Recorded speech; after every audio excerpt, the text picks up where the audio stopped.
bienvenida a Tolerancia Cero. Muchas gracias por la invitación.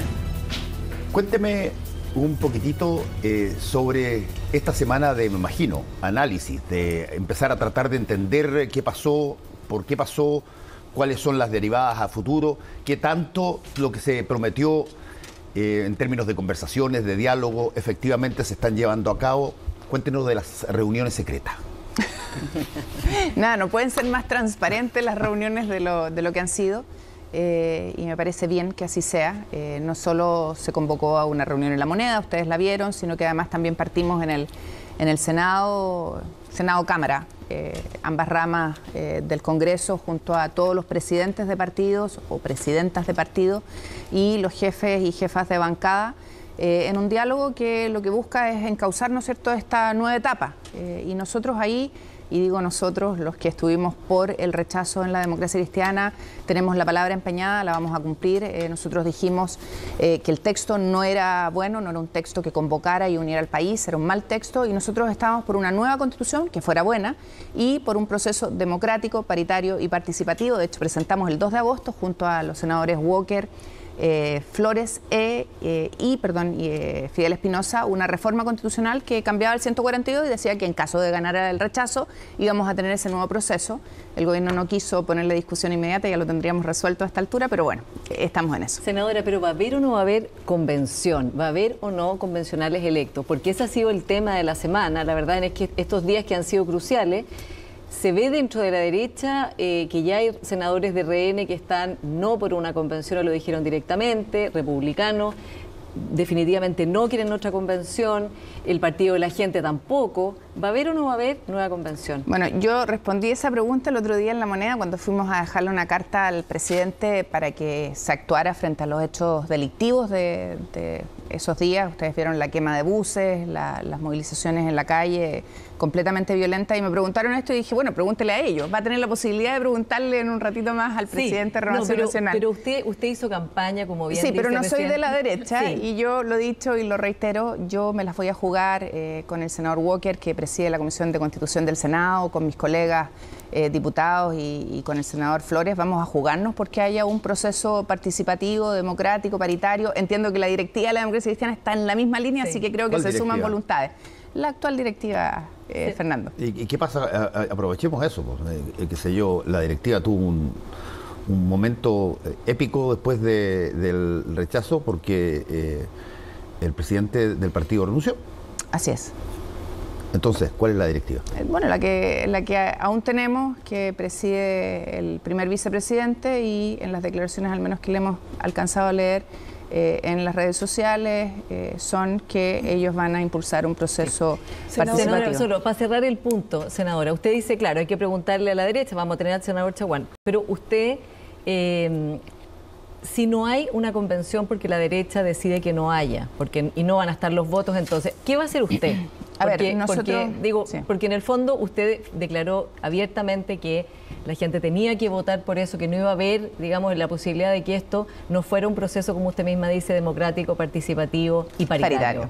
Y lo digo bien fuerte para que nadie tenga la tentación de no hacerlo paritario. Y que ya hay varios que tienen la tentación de que no sea participativo ni democrático. Paula, no en broma, van a tener la posibilidad de conversar con el presidente de Renovación Nacional, creo que es importante, pero al menos lo que hemos conversado telefónicamente en estos días y lo que conversamos el miércoles, perdón si de repente me pierdo, en el Senado, en la reunión que fue amplia y cubierta por todos los medios, es que vamos a caminar ese proceso. Y yo espero, obviamente, que sea así. ¿Y que él se va a imponer entonces sobre los senadores RN que no quieren? Hasta ahora, con los senadores que he conversado de RN, he visto una buena disposición a esto y yo espero que se materialice. Pero ahora son 12 senadores, claro, una gran bancada. Los que fueron a la comida donde Carlos Larraín se concuenta la tercera, esos serían los que estarían contra una nueva convención. Y muchos ya lo dijeron, que están contra una nueva convención. Sí, yo creo que en este espacio, que el país además ha sido tan claro y categórico con el resultado del domingo pasado, creo que es importante garantizar la democracia. Y esa democracia requiere además que no solo tengamos ese espacio, ¿no es cierto?, participativo y paritario, sino que también escuchemos a la sociedad civil, que se escucha a los expertos. Hay un periodo de tiempo entre hoy a ponerlo así, en la línea de tiempo, y que se pueda hacer esa elección de nuevas y nuevos convencionales, porque el CERVEL dijo no se puede antes de, me puedo equivocar en la fecha, pero eran como 120 o 140 días, ¿no es cierto? Por lo tanto, en ese tiempo yo creo que hay un periodo precioso para que nuestros expertos, los expertos de otros, la sociedad civil sea escuchada en torno a, ¿no es cierto?, las normas que esa convención debiera considerar a efecto de que todo lo que se hizo en este tiempo no se vaya al tacho de la basura, sino que saquemos todas las cosas en las que tenemos acuerdo, el texto de la presidenta Bachelet, la actual Constitución, las mejores prácticas de otros países. Pero eso como insumo para una convención. Para una convención, claro. Pero aprovechar este tiempo, porque yo creo que si hay algo valioso, ¿no es cierto?, es que se recoja todo lo que ha estado encima de la mesa para que podamos avanzar y quienes al final se sienten a redactar la propuesta que va a tener que ser plebiscitada tengan un camino bien avanzado. Disculpe, hoy día usted en la entrevista en el Mercurio señalaba que la política ha fallado cuando no ha logrado poner cordura y que lamentablemente esta semana en las negociaciones usted volvió a ver eso. ¿A qué se refería? A que cuando llegamos el miércoles a la reunión de todos los actores políticos, algunos llegaban como si hubiesen ganado el día 4 de septiembre y habían sido claramente derrotados. Entonces yo creo que todos tenemos, y yo lo dije el domingo 4, dije dos cosas. Uno, nadie ganó en este proceso. Nadie se puede sentir ganador de este proceso. Yo creo que fue la ciudadanía la que habló y habló categóricamente. Y dos, todos tenemos que dejar nuestras banderas de lado y pensar en el país. Si no somos capaces de hacer eso, vamos a enfrentarnos probablemente a un nuevo fracaso. ¿Y usted no ha visto en el mundo de la derecha algún espíritu ganador o ve actitud llana para lograr este acuerdo? Yo lo que he visto hasta ahora, y espero que no me traicione mi percepción, es disposición a construir acuerdos. Y creo que el país lo necesita. Sobre todo porque además, y también lo he dicho, tenemos que entender que aquí hay dos temas o tres temas. Uno, el cerrar, ¿no es cierto?, la discusión de cómo construir ese acuerdo para el proceso constituyente, pero en paralelo el tema seguridad y el tema económico son fundamentales de abordar. Y el gobierno tiene que gobernar, no puede seguir siendo un espectador esperando que el tema constitucional avance. ¿Y usted cree, como señaló la ministra del Interior hoy día, de hecho en el mismo cuerpo donde iba su entrevista, que usted comparte el deseo de llegar a bailar cueca con un acuerdo de cara a la ciudadanía, listo? En mi región se baila cueca todo el año. Pero cuando bailamos todos con más entusiasmo o con más intensidad, por no decirlo. Yo creo que para poder lograr acuerdos se necesitan voluntades de todas las partes y creo que para bailar cueca tranquilo se necesita asimilar que hay temas que están pendientes de la ciudadanía. El primer tema es el tema de seguridad. Y creo que pero el gobierno ¿el acuerdo va a estar el 18 de septiembre o todavía no? Es que mira, porque, saliendo de seguridad, economía, el acuerdo constitucional. Sí, es que yo esperaría que la ministra del Interior entienda que necesitamos dar tranquilidad a hombres y mujeres en nuestro país para poder bailar cueca y para poder desarrollarnos. Pero, y, senadora, obviamente, disculpe, yo creo que el talento político exige caminar y mascar chicle al mismo tiempo. Y voy no para ser allá, excluyentes. Y voy para allá.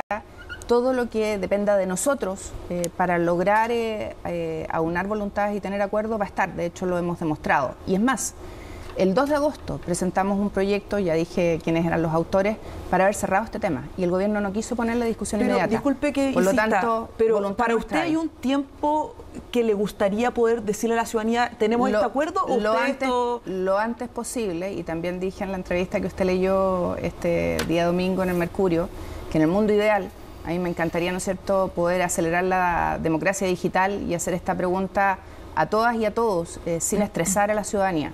Sé que es un mundo ideal, pero es lo que me gustaría. No le ha ido también a las encuestas digitales, la verdad. No, pero el Partido de la Gente hizo una pregunta digital y le achuntó medio y medio. ¿Pero es poco realista el plazo de la ministra del Interior? Complejo, pensando que el viernes, ¿no es cierto?, 16 es feriado y en 4 días me cuesta pensar que logremos ponernos de acuerdo en todo lo que el proceso significa. Me encantaría sí poder ser capaz de consensuar que vamos a tener ese proceso democrático y paritario para poder avanzar en los detalles después. Sebastián. Senadora, yo quisiera preguntarle sobre la democracia cristiana. Es sabido que la democracia cristiana tuvo un rol muy relevante en la transición a la democracia, en darle gobernabilidad al país, pero a la vez también hemos visto cómo electoralmente se ha ido deteriorando. Y en ese sentido, yo quisiera preguntarle a usted, que estuvo por el rechazo en la centroizquierda, junto con otras organizaciones como Los Amarillos, Una que no una, si usted está viendo una oportunidad para la democracia cristiana de poder encauzar este anhelo que existe en la ciudadanía por llegar a acuerdos y de esa manera ir haciéndose cargo de las reformas sociales que Chile necesita, pero también en esta preocupación que tenía la PIA de poder llegar a acuerdos lo más rápido posible. ¿Usted ve una oportunidad para la democracia cristiana? Y complementario a eso, ¿usted cree que va a existir un reordenamiento político que sea capaz de poder conversar entre la centroizquierda y la centroderecha, es decir, un centro-centro? Yo creo que si hay una gran lección, Sebastián, de este proceso, ¿no? de todo lo que ha sido este largo proceso, es que si no recuperamos la capacidad de conversar entre todos los actores, va a ser muy difícil avanzar como país.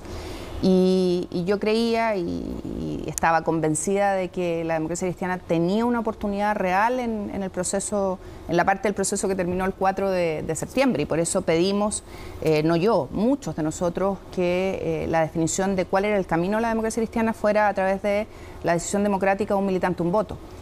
Si nos hubiesen escuchado, otro escenario sería el que se encontraría la institucionalidad democrática cristiana. Lamentablemente no fue así. Pero siempre uno puede aprender de los errores, creo yo. Y por lo tanto, si se aprende de los errores y se entiende que hay que escuchar a la ciudadanía, que hoy día las urgencias fundamentales son los temas de seguridad, orden público, de seguridad económica, y la democracia cristiana se pone a la vanguardia de esos temas y deja de pelear o de tratar de conseguir pequeñas prebendas en el actual gobierno, creo que tiene una oportunidad. ¿Y con la derecha también? Con todos los actores del mundo democrático que miren al país por sobre las banderas particulares de cada uno de nosotros. Y usted habla de aprender de los errores. ¿Cuál es su opinión respecto al cambio de gabinete?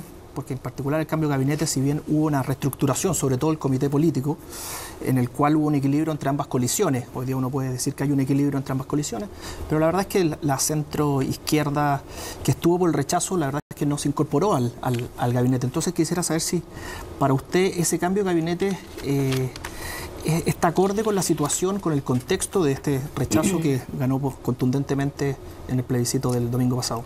Yo creo que lamentablemente el cambio de gabinete, y no me refiero a las dos ministras que entran al equipo político, a Analía Uriarte en la Sexpress, a Carolina Toá en Interior, que son mujeres con conocimiento, con preparación, con mundo político que creo que va a ser importante para lo que viene.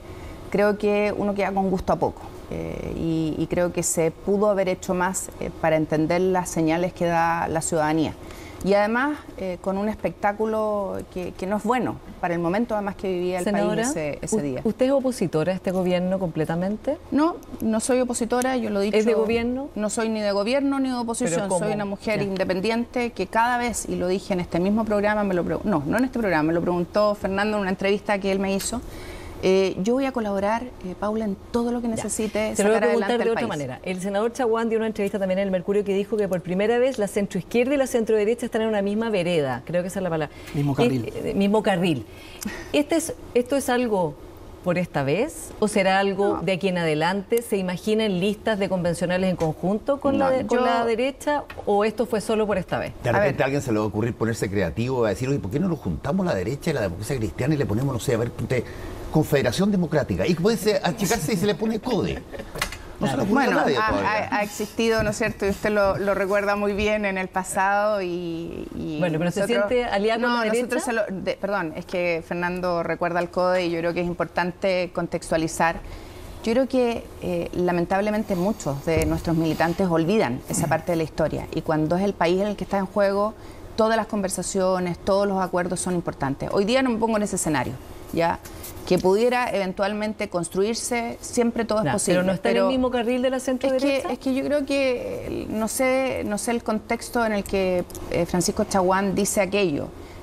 Yo creo que nos pusimos todos en la misma vereda o en el mismo lugar porque el texto era muy malo. Pero no tiene que ver con haber pactado un camino ¿Y no lo ve como una alianza de aquí en más? O sea, ¿usted se ve en ese grupo ahora? Paula, yo lo dije a raíz de una crítica muy dura que hicieron algunos por ese video en el que pasábamos por el puente de las cadenas. Yo voy a cruzar todos los puentes que sean necesarios para defender la democracia. Y voy a hacer todas las conversaciones que sean necesarias para sacar adelante. Pero más allá de las conversaciones, las alianzas. No hay una alianza política y no tiene por qué haberla. Aquí hay un objetivo. No la veo como necesaria, no es parte de nuestra ruta ni de nuestro itinerario, no llevo yo las conversaciones políticas de mi partido. ¿Ni se siente reflejada en ese grupo más que en...? Ni me siento reflejada en ningún grupo, yo soy desde los 14 años demócrata cristiana. Hasta ahora sigo siendo demócrata. Sí, solo para terminar el punto. Ahora que está Carolina Toán, Ali Uriarte, Mario Marcel, 3 figuras de la centroizquierda con las cuales usted ha compartido toda su vida, ¿se siente más lejos de ellos que de los senadores Chaguán o de Banken? He saludado a ambas ministras, le he pedido reunión a ambas ministras, yo soy jefa de bancada de la democracia cristiana y espero que me reciban, porque hay urgencias legislativas y de orden público. ¿Pero está que cerca no de pueden ellas, políticamente? He compartido con ellas y obviamente quiero conversar con ellas para ver si coincidimos en la mirada de urgencia que tiene el país, en el ámbito económico, en el ámbito de seguridad, que son los temas que el país hoy día ha puesto. ¿Pero están más cerca de ellas políticamente o del senador Chaguán? Históricamente yo he trabajado con ellas, pero los momentos históricos dependen de las rutas, caminos y objetivos, y necesito saber cuáles son las rutas y los objetivos de las ministras para saber si seguimos en la misma línea o no. Senadora, usted se ha referido varias veces a lo malo que era el texto, en su opinión, que se plebiscitó. ¿Qué contenidos cree usted que debiera tener la nueva propuesta? ¿Cuál es para usted el básico, el corazón que debiera tener? Más que cuál es el contenido básico que debiera tener el nuevo texto, el contenido básico tiene que ver con cuál es el modelo que queremos seguir. Si a mí me apuran y me dicen, Jimena, ¿a qué te gustaría que se pareciera Chile? Y no me digan, es que no somos alemanes, es Alemania. O al País Vasco, donde el tema del desarrollo, el Estado social y democrático, las personas son parte de la Carta Magna. Pero eso tiene algunos principios que a usted le gustaría ejemplificar. Se lo pregunto porque, por ejemplo, en los partidos de Chile Vamos, 9 de julio, si es que no me equivoco, publican esta declaración con los 10 puntos, con los compromisos. Y yo creo que es bien sincero decir cuáles son los compromisos que se están poniendo en la mesa. ¿Usted, algunos contenidos que le parezca fundamental que tenga o que usted defendería en la discusión? Varios. Uno de ellos, por cierto, tiene que ver con hacer de Chile un Estado social y democrático de derecho. Creo que esa era la primera línea del texto que nosotros compartíamos. Y después, obviamente, se empezaba a deteriorar. El poner el eje en que garanticemos, ¿no es cierto?, que haya poderes del Estado independientes, autónomos, robustos, es parte también de las cosas que yo creo que son fundamentales y debiéramos poner encima de la mesa. ¿La democracia paritaria? El que exista paridad es parte de las cosas que yo vengo defendiendo hace mucho tiempo, por lo tanto, para nada se aleja de lo que yo siempre he dicho. Es más, si ustedes miran el spot del plebiscito de entrada, el punto que yo relevaba era ese. Yo espero que la mujer sea parte del texto de la Constitución del país y también los niños, que fue otro de los temas que Senadora, disculpe, una consulta breve. En el verano, cuando usted fue a presentar a la convención, defendió plurinacionalidad, no pluralismo jurídico. No hablé plurinacionalidad, de plurinacionalidad. Y el bicameralismo simétrico. No. Yo no hablé nunca de plurinacionalidad porque fui a hablar sobre el poder legislativo. ¿Y bicameralismo asimétrico? Hablamos del bicameralismo asimétrico, pero no en el contexto que lo recogió la Constitución. ¿Y usted, y sistema político, cuál defendería? El sistema político yo voy a defender, y lo dije ahí en la convención, 2 cámaras, obviamente remozadas y no como existen hoy día. Tú sabes que hoy día un proyecto que entra por una de las cámaras se puede demorar ad eternum en la siguiente y nunca más se vio. Y creo que uno tiene que fijar plazos. Más de 6 meses se gatilla una comisión mixta y se saca el proyecto, porque si no, tú no das certeza. Okay. Y si tuviéramos que poner los 3 principales hitos que a su juicio hay que sacar de la Constitución que fue presentada, definitivamente fuera, ¿cuáles son? La plurinacionalidad en el concepto que se dio en la convención, con autonomías, con poder judicial, con todo tipo de privilegios por sobre el resto de los habitantes de nuestro país. Y es más, cuando tú miras cómo votaron las distintas comunidades en nuestro país, votaron en contra de este texto. ¿Por qué?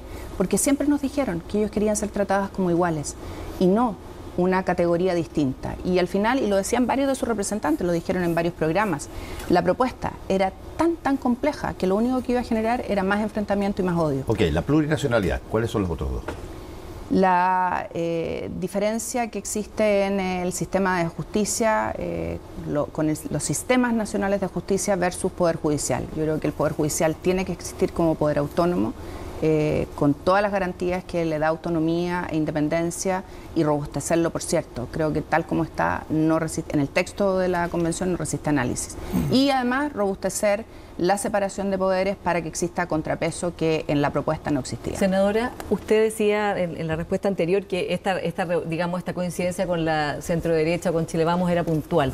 Pero entiendo que hubo reuniones de coordinación suyas con el rechazo, con Chile Vamos, con otros grupos. Me junté con muchos y con muchas. Lo sigo haciendo hasta el día de hoy. Y en esas coordinaciones del rechazo, ¿en qué están? En el fondo, el rechazo se está organizando en conjunto para qué. A ver, Paula, el rechazo ya fue. Sí, pero antes eran reuniones del rechazo. El rechazo ya fue. Sí, ya pasó. Y pero hoy hubo día, esas reuniones, ¿cierto? Miles de reuniones, te las puedo detallar. Sí, no, pero muchas. del rechazo, sí. O sea, del rechazo, del mundo no de la concertacionista. Claro. También nos juntamos con el mundo de la prueba, muchas veces. Pero digo, hubo reuniones en su casa para concertar en mi casa, en el Parlamento, en el Maule. Con los distintos grupos del rechazo, para ponerse de acuerdo. Hoy día hay reuniones para ponerse de acuerdo en temas que están hoy día abiertos frente a la opinión pública y creando mucha incertidumbre. Hoy día hay muchas reuniones, la mayoría son de conocimiento de todo el mundo. Hay llamadas telefónicas con muchos actores, desde el presidente del Senado al presidente de la Cámara, te las puedo enumerar. Y vamos a seguir en eso. ¿Por qué? Porque esa es nuestra labor. ¿Y van a acordar, usted cree, van a sacar adelante en plazos y en tipo, mecanismo, un acuerdo común todos los del rechazo o la mayoría o los con los que usted habló antes, por lo menos? A ver, los del rechazo ya pasaron y estamos en una nueva etapa. Y bueno, pero son los grupos que votaron por la alternativa que ganó. Sí, Paula, pero eso ya pasó. Tenía una fecha, el 4 de septiembre, y la ciudadanía entera se manifestó. Casi el 85% de los electores de nuestro país, si uno le saca a los extranjeros, a los que estaban enfermos, la verdad es que casi todo el mundo votó. Y ese es uno de los primeros acuerdos que deberíamos suscribir. Voto obligatorio, sí o sí, para siempre. Está en segundo trámite constitucional y esperamos que se vote luego en la comisión.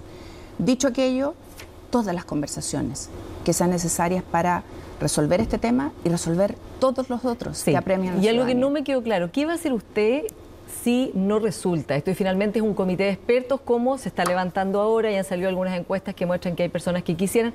¿Qué problema le ve usted a la comisión de expertos, por un lado? Y por otro lado, ¿qué puede hacer usted con los votos que tiene, con la fuerza que tiene, para evitar que eso pase? A ver, yo creo que los expertos tienen que estar. Sí, pero digo, solo un comité de expertos, es la alternativa que se está levantando. Hoy día vi una de las encuestas que ya la deben haber visto ustedes, donde el comité de expertos no era el que tenía la primera opción, pero creo que más allá de la encuesta, creo que los expertos tienen que estar y tenemos que generar un espacio para que efectivamente Pero digo, en vez aporten. de convención, no además de convención. Yo me voy a jugar por la convención. Y creo en la democracia, en las reglas de la democracia. Bueno, si pierdo, no va a ser mi responsabilidad. Yo empeñé mi palabra. Pero ¿por qué si usted hizo campaña diciendo que iba a haber una nueva convención? Perdón. Sí. O sea, digo, usted hizo campaña diciendo que iba a haber una nueva convención. Por lo tanto, no puede decir, bueno, si no resulta, hasta aquí no más llego. Yo voy a dar hay una responsabilidad política, y mi responsabilidad, y la he reiterado una y otra vez y la voy a cumplir, es jugarme porque exista una nueva convención. Incluso con las amenazas que recibimos con domicilio de nuestras residencias, porque estamos haciendo eso. ¿Y si no resulta? Si no resulta es porque votamos y no existieron los votos para consensuarlo. ¿Por qué? Porque hay una reforma presentada el 2 de agosto, perdonen que esté como los fenicios, ¿no?, en la que nosotros promovemos exactamente eso. Se podría votar mañana en la Comisión de Constitución y luego en la sala. Y si perdemos, bueno, son las reglas. Mis votos van a estar. Mi esfuerzo, mi lucha va a estar. Los votos del gobierno van a estar, o sea, de las coaliciones de gobierno sí van a estar. Yo espero que los votos del gobierno obviamente están. ¿Y por qué lo digo? Porque el gobierno ya dijo que quería una convención, pero que el gobierno pudo haberle puesto discusión inmediata a este tema y no lo hizo. Está claro podría que poner la discusión inmediata hoy día. O sea, si no gana eso es porque los votos de Chile Vamos y de Republicanos del Partido de la Gente no van a estar. O los votos del gobierno no estuvieron. Senadora, y hablando justamente del Gracias a Dios están los 4/7. Por lo tanto, se necesitan menos votos. Hablando del gobierno y de esta nueva etapa que usted mencionaba, el presidente en el cambio de gabinete fue bien claro en decir que no va a ir ni un paso atrás, y el día de hoy dijo con absoluta claridad que iba a avanzar con gradualidad, pero sin renuncia, en esta conmemoración de los 49 años. Y por supuesto que no todo debe estar concentrado en el tema constitucional. La ciudadanía tiene muchas urgencias, las demandas sociales son cada día más apremiantes, y entonces justamente en ese contexto, usted ¿cómo evalúa que el gobierno siga con su programa de gobierno, valga la redundancia, cuando fue derrotado políticamente en este plebiscito, y sabemos que el texto constitucional que se plebiscitó tenía muchos derechos sociales que eran bastante similares al programa de gobierno. ¿El gobierno debiera cambiar el timón, modificar la dirección, o solamente la gradualidad como nos anunció hoy día el presidente? De hecho, apoyando la pregunta, hay que recordar que el ministro de la presidencia, Giorgio Jackson, dijo literalmente que muchas de las cosas que estaban presentadas en el programa de gobierno solamente serían posibles si entraba en vigencia la nueva Constitución. ¿Y qué dijo el ministro Marcel? No. El ministro Marcel dijo que independiente... El ministro Marcel dijo que independiente qué texto constitucional hubiera, se podía hacer el programa de gobierno. Por eso la pregunta. Ahí hay sin duda... Bueno, hay una contradicción al interior del gobierno. Y para responderle a Sebastián, uno ve un poco, ¿no es cierto?, de soberbia de parte del gobierno frente al escenario de realismo que la ciudadanía dio el día domingo. ¿Y por qué lo digo? Solo voy a meterme en un tema salud. Hay 600 millones de dólares por vencer en garantías por cobrar en la banca.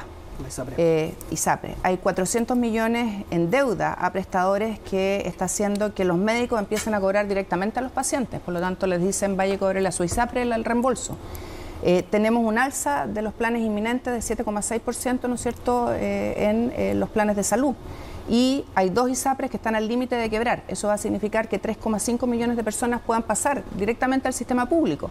Una forma indirecta de cumplir el programa de gobierno y la propuesta constitucional. ¿Qué le vamos a decir a las personas frente a la inacción del gobierno frente a esa situación que es real? Y no digo que uno pueda estar a favor o en contra, pero transparentemos. Senadora, justamente con lo concreto que tiene que sacar este gobierno, una de las cosas más importantes es la reforma de pensiones y la tributaria para poder tener ingresos para poder hacer los gastos sociales. Hay personas dentro de Chile Vamos que están planteando negociar todos juntos, el proceso constitucional junto con la tributaria y junto con pensiones. ¿Usted le parece adecuado? Porque eso es mezclar cosas que son para en carriles distintos. O sea, y que supuestamente el proceso constitucional tiene otra envergadura, otro nivel, y que tiene que ir por su propio lado y no confundirse con las cosas propias de gobierno, de las dinámicas gobierno-oposición. No me parece, y lo dije en la reunión del día miércoles cuando uno de los representantes de los partidos señaló eso, lo dijo el senador Rojo Edwards, dijo, estoy como jefe de bancada y no como presidente, ya se había provocado, ¿no es cierto?, su salida, entiendo. Y yo le dije, y le respondí yo, y le dije que no me parecía que mezcláramos el proceso constituyente con las reformas urgentes que se tienen que discutir y tenemos que concordar, avanzar en el Parlamento. Otra cosa es, ¿no es cierto?, mi opinión particular sobre cada reforma. No tiene nada que ver una cosa con la otra. El ministro Marcel además ha dicho que se puede avanzar con esta u otra constitución, y así lo entiendo yo. Además, me tocó ser ministra de SECPRES y sacamos adelante muchas reformas con la actual constitución. Y una pregunta cortita respecto de lo mismo que puso al senador Rojo Edwards acá. Usted, cuando pensaba, dijo, bueno, hay que abrirse a todas las posibilidades, lo que sea importante, se puede seguir dialogando con Chile Vamos, pero ¿usted sería capaz de estar en un grupo, en un, no sé, conglomerado, una unión, una alianza, si es que ellos siguen aliándose con republicanos como lo hicieron para la elección presidencial en que votó toda la derecha por él, o para la elección de convencional en que fueron en una lista, o para usted eso es un parteagua? Yo no estoy en ninguna alianza con la derecha. No, pero eventualmente, entonces, diría. Es que no estoy. Es que está en debate ahora también si se tratan de ir hacia el centro o siguen con republicanos. Está bien, pero ese es un debate de ellos y no mío. ¿Pero usted qué piensa? ¿Usted republicano usted es un límite republicano? Paula, yo, primero yo hace mucho tiempo atrás, creo que más de 2 años, dije que esta dicotomía entre derecha e izquierda la encontraba un poco añeja y que creía que teníamos que ponernos por delante los objetivos del país.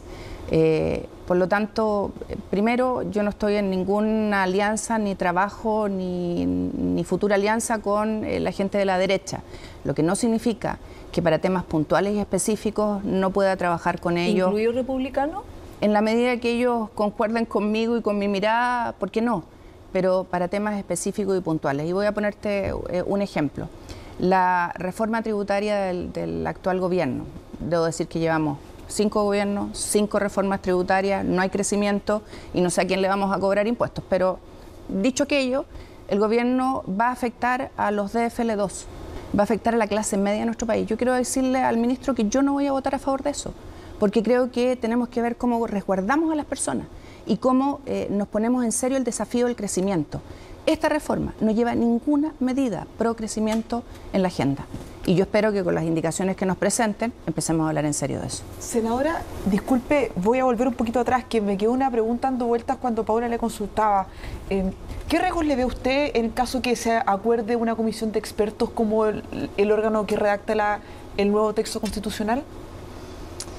A ver, hasta ahora sigue siendo un tema que la ciudadanía, al menos en las encuestas, no valida, ¿ya? Y sigue valorando de mejor manera un espacio participativo y electo, para no ponerle convención, porque probablemente se va a tener que llamar de otra manera, porque quedó muy deteriorada como instrumento, como imagen. Gracias, Fernando. Entonces, la verdad es que veo que si se opta por esa alternativa, no sea suficientemente representativa y no deje espacio a que la ciudadanía pueda nominar a las personas, salvo que sea la ciudadanía la que elija a los expertos. Bueno, ahí obviamente cambia, claro, exacto, que es electo. Podría ser un Perdón, quiero volver un poquito a la situación del partido. Porque el Partido Demócrata Cristiano no es cualquier partido, es un partido que en términos de historia ocupa varios capítulos de la historia reciente, tiene,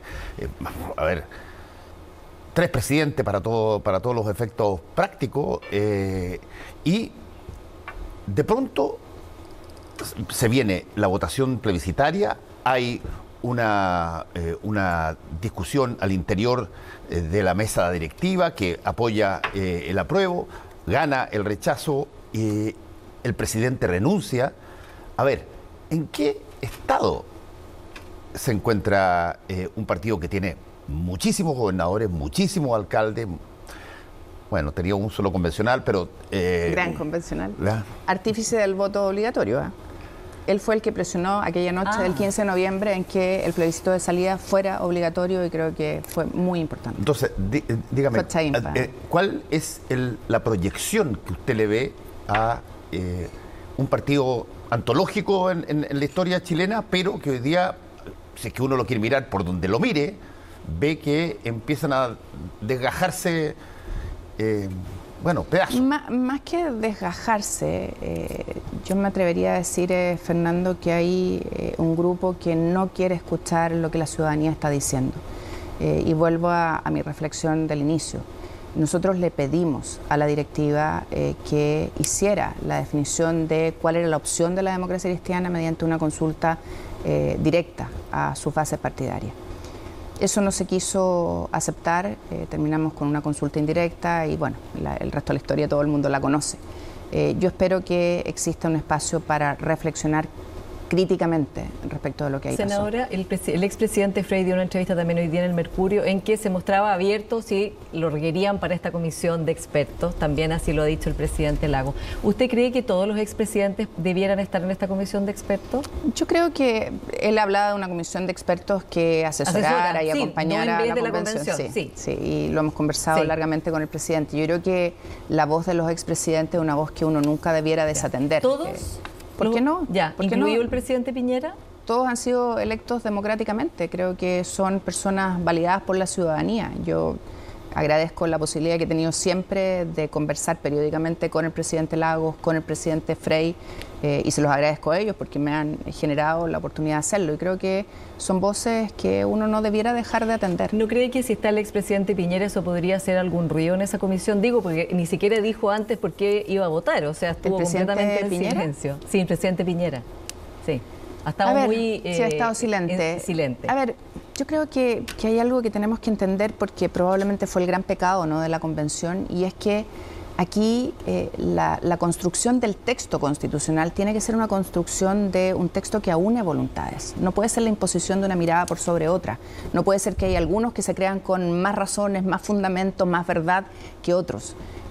No vamos a avanzar así. Y probablemente el gran problema que tuvo la convención es que impuso una mirada de una izquierda radical al resto del país y primó el sentido común y la ciudadanía dijo, no, esto no es lo que quiero.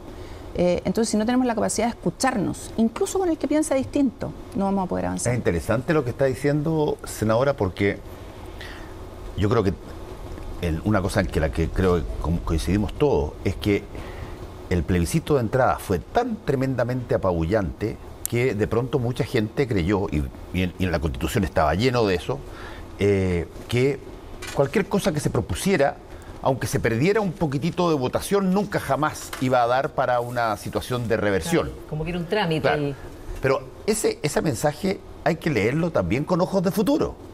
Porque eso de creer que, oye, cualquier cosa que tiremos ahora y que de alguna manera sea distinta, bueno, va a ser validada porque fue rechazada la anterior Constitución, sí, me parece a mí una lectura, pero no solamente miope, sino que prácticamente así con un bastón blanco. O sea, yo creo, Fernando, que el que no entienda que tiene que construir acuerdos para avanzar, se equivoca. Porque así como usted dice, ¿no es cierto?, que el que crea que lo que va a poner encima de la mesa porque fue rechazado, no. O sea, esto es de construir acuerdos. O sea, aquí hay algunos que dijeron, no hemos perdido, así que todavía no hemos ganado. Y eso tiene que ver con una tesis respecto de que vamos a lograrlo y vamos a seguir insistiendo hasta que lo logremos. No.